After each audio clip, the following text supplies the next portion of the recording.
To the Middle East now, and as the war in Gaza grinds on, there are growing fears that another wider war may erupt with devastating consequences for the region and beyond. Israel and the Lebanese armed group Hezbollah have been trading fire across their shared border for the past 9 months. Since the current conflict began, 466 people have been killed in Lebanon, most of them fighters. In Israel, the death toll is 21 soldiers and 12 civilians. Our senior international correspondent, Orla Guerin, now reports from southern Lebanon.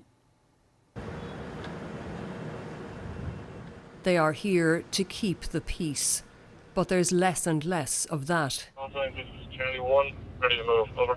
Charlie 2, roger. We join UN peacekeepers patrolling Hezbollah heartland, already a battleground.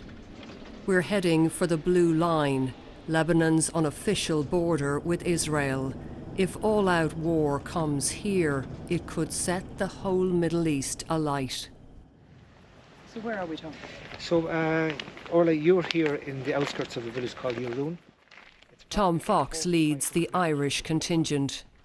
Overall, it has been tense and unpredictable for the period of time we have been here. The farmers in the field, there are no longer. Crops have been destroyed as a result of bushfires resulting from the exchanges of fire. How far are we now from the Blue Line? From where you're currently standing, you're approximately 400 to 500 metres from the Blue Line. And I presume the Israelis are watching us now. Everyone's watching people in this sector of the world. And Hezbollah's arsenal is eye-catching, as flaunted in this propaganda video. The Iranian-backed fighters have more arms than many countries, including missiles that can strike all over Israel.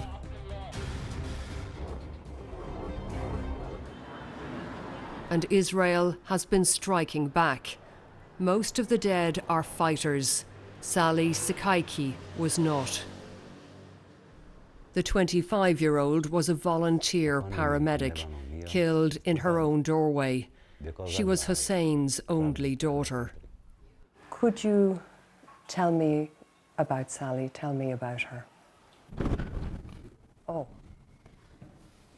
Strike. Yeah. It's a strike. Relatives go to check what's been hit. No. Do you hear this a lot? Yes. Every day. Many times, every day. This time, no airstrike, just Israeli warplanes breaking the sound barrier, a weapon of fear.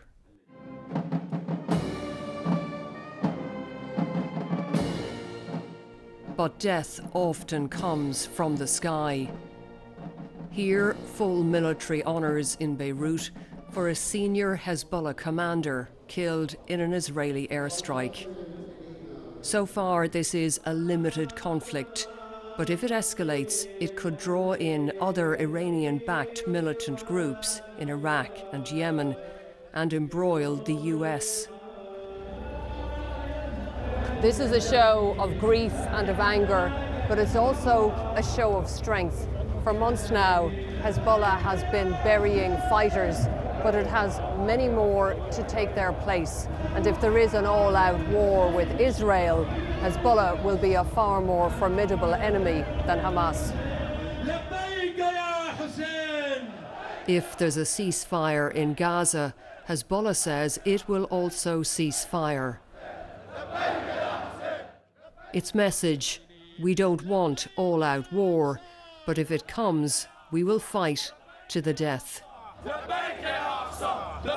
Orla Guerin, BBC News, Lebanon.